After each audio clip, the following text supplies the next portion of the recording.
karena sudah kalah pilpres gitu ya. Anda masih mau berjuang enggak? Anda mau kemana sekarang?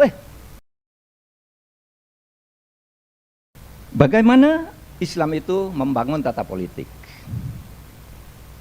Ambil ajaran Islam yang disampaikan oleh Nabi, yaitu membangun negara kesewargaan, negara kosmopolit, di mana semua agama diberi perlindungan yang sama oleh hukum dan oleh negara dan oleh hukum, perlindungan sama, diberi hak-hak yang sama, diberi kewajiban yang sama juga. Itu yang disebut negara berkeadaban, makanya disebut negara Madinah.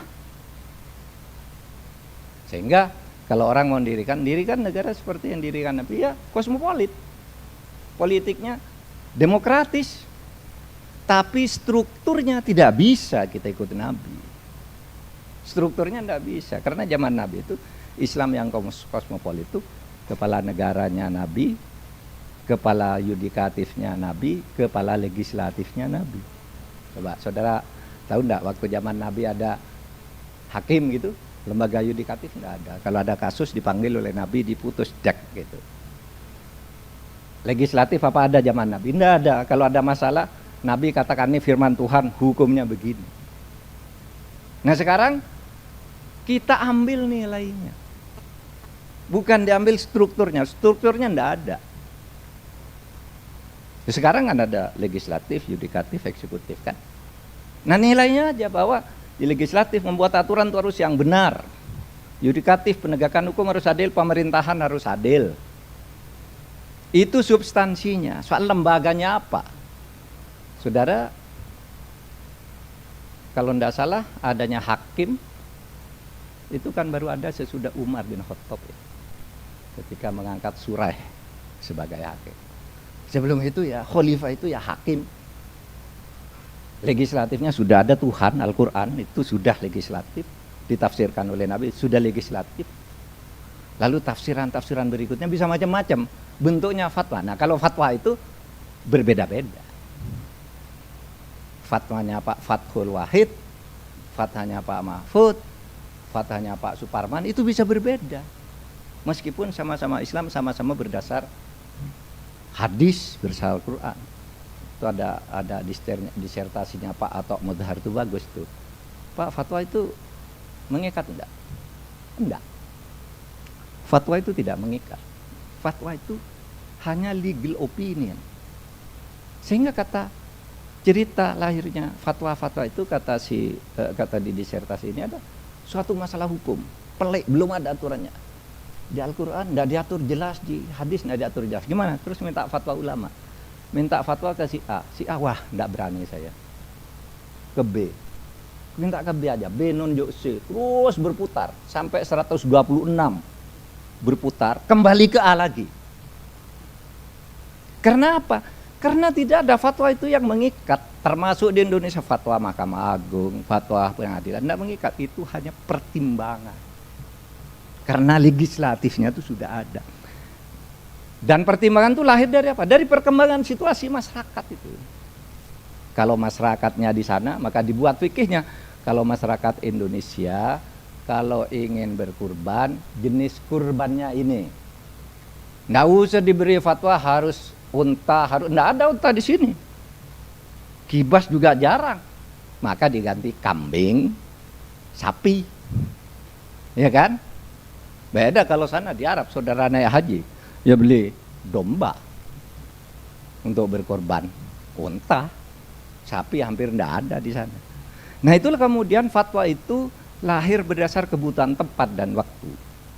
Maka dalam kaidahnya itu dikatakan la yungkaru taghayyurul ahkam bitaghayyuril azman wal amkan wal awaid. Nggak bisa dibantah tuh, hukum-hukum Islam itu selalu berubah. Jangan pakai kepala batu, hukumnya begini menurut hadis, enggak. Selalu berubah kalau waktunya berubah. Hukum zakat di zaman Abu Bakar dan zaman Umar itu berbeda. Coba. Bagi Abu Bakar sesuai Quran, bahwa menurut Quran itu orang yang menerima zakat itu innamal shadaqah lil fuqara wal masakin wal amilin wal gharimin wal muallafatu qulubukum wa fir riqab wal gharimin wa fir riqab wa ibnus sabil. Ada 8. Jadi orang muallaf tuh dikasih zakat. Sama Umar nggak boleh zakat. Muallaf sekarang nggak usah dikasih zakat. Kenapa? Karena zaman Nabi dan zaman Abu Bakar orang mau masuk Islam tuh sengsara, diburu-buru oleh keluarganya, oleh kaumnya untuk dibunuh, sampai miskin, hartanya dirampas, kasih zakat. Pada zaman Umar sudah gagah, orang-orang yang masuk Islam tuh kaya-kaya nggak diganggu. Kata Umar, udah nggak usah dikasih zakat. Sampai Umar dicap kafir, kafir kamu Umar. Kenapa? Lihat zakat, mu'alaf itu kan ada di Al-Quran. Kok kamu coret ini? Nah, saudara, tapi Umar lalu bicara illat. Lalu lahir teori tentang illat. Ilah namanya. Alasan mengapa hukum itu dulu ada. Nah, bicara Umar. Dan jangan main-main. Menurut hadis sahih di beberapa sumber sahihnya, di beberapa kitab, Umar itu tidak kafir meskipun begitu, melanggar hukum Islam gitu. Kenapa tidak kafir? Kenapa? Karena hadis mengatakan ada 10 orang nanti akan masuk surga karena ketaatannya, kealimannya, dan ketawaduannya. Abu Bakar, Umar, Utsman, Ali, Abu Hurairah, dan seterusnya ada 10. Sehingga di syair sholawatan itu ada disebut li asyratun utfi bihim narul jahimil khatimah. Jadi saudara, agama itu memberi nilai. Tidak persis strukturnya, teksnya. Ada teksnya yang namanya qot'i, pasti. Tapi ada yang donne, yang bisa berubah sesuai dengan situasi. Nah, di dalam politik, kita sudah menerima mitsaqon qaulito, sehingga nanti agama ini memberi warna. Agama ini memberi warna terhadap demokrasi yang mau kita bangun ini. Jangan demokrasi akal-akalan. Jangan kembali ke demokrasi fasis. Demokrasi Nazi. Fasisme, Nazisme itu, saudara, itu dibungkus. Nah, sekarang ada gejala, dibungkus dengan proses-proses formal. Ini salah, tapi dibungkus aturannya. Disahkan dulu oleh DPR, dilobi, diteror kalau enggak mau. Kita enggak usah taruhlah bicara politik real yang kemarin, enggak usah, itu sudah selesai. Tapi ke depannya kita harus ke depan. Dan UI itu mempunyai tanggung jawab. Dipanggil oleh sejarah untuk memberikan itu. Karena agama itu memberi banyak ya. Misalnya kita punya demokrasi ekonomi. Bagaimana agama itu memberi nilai terhadap demokrasi ekonomi kita? Keadilan, pemberantasan kemiskinan, kemanusiaan. Sehingga sama agama lain sama, saudara. Agama lain tuh inginnya rakyat itu tidak miskin. Bukan hanya Islam.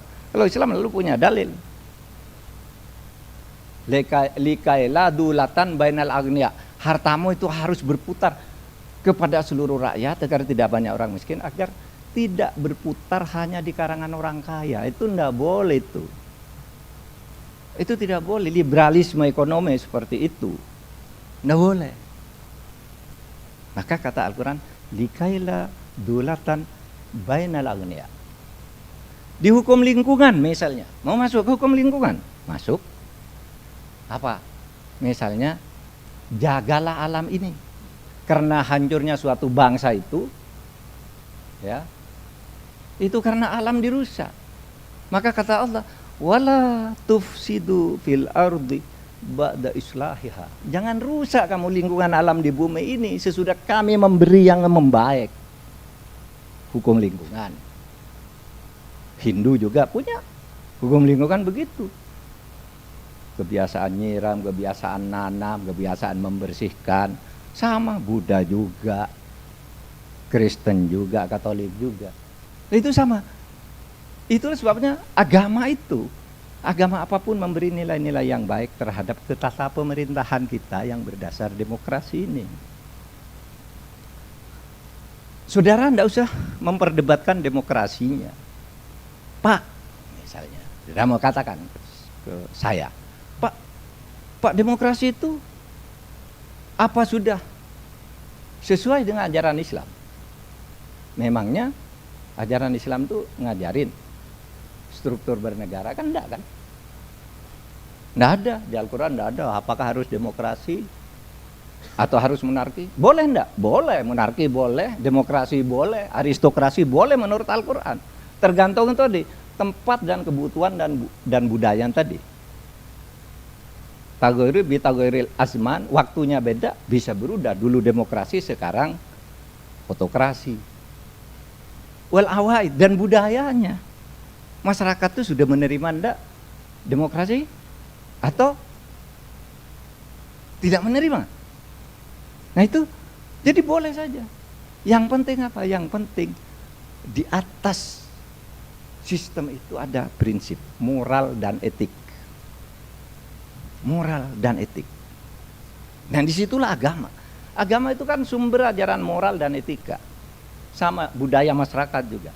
Nah nilai-nilai itu masuk ke dalam sistem hukum, ke dalam sistem politik, ke dalam cara kita bernegara, berbangsa, bernegara, ke dalam kita berhubungan secara internasional tuh nilai-nilai agama itu bisa memberi nilai. Tetapi aktualisasinya melalui proses yang demokratis, yang benar sesuai dengan kebutuhan azman, amkan, awaid itu tadi. Nah, saudara, penting saya sampaikan juga bahwa negara Indonesia ini adalah anugerah yang maha kuasa. Suka atau tidak suka, saudara, kita ini sekarang maju karena Indonesia merdeka. Mobilitas sosial vertikal kita itu sudah sangat tinggi. Zaman saya kecil dulu orang sulit mencari sekolah. Tapi begitu Indonesia, ayah saya itu sekolahnya SR 4 tahun. 5 tahun, 4 tahun apa gitu, enggak jelas zaman itu. Itu pun dipaksa-paksa oleh orang kampung. Gurunya itu orang tuanya Pak Sami Wahab itu dulu jadi tokoh di desa, ditugaskan untuk mencari murid. Nah bapak saya kena yang dipaksa itu, lulus ke 5 SR. Indonesia merdeka, tidak ada ahli-ahli yang muncul, sehingga pada awal-awal kemerdekaan itu ya pekerja kita ya kelas lulusan SD. Nah sekarang coba nih, ini lulusan pasca sarjana, Profesor Mas Duki, Dr. Abdul Halim itu Pos Agus, semuanya nih udah jadi karena Indonesia merdeka, tahu enggak? Nah oleh sebab itu kemerdekaan ini harus dibangun, dirawat, dipertahankan melalui proses-proses demokrasi yang benar agar kita semua ini betul menikmati apa yang disebut oleh Undang-Undang Dasar itu atas berkat rahmat Allah. Maka Indonesia ini merdeka seperti sekarang. Jangan pernah lelah, jangan pernah putus asa. Jangan pernah lelah, jangan pernah putus asa untuk terus berjuang. Sehingga saya katakan gini, Pak Mahfud, Anda karena sudah kalah pilpres gitu ya, Anda masih mau berjuang enggak? Anda mau kemana sekarang? Saya bilang, kenapa mau berhenti berjuang? Kalau saya sebagai orang pesantren itu diajari, apa ajarannya? Mala yudroku kulluhu la yudroku kulluhu. Kalau kamu tidak bisa ambil seluruhnya, jangan tinggalkan seluruhnya, ambil yang masih tersisa.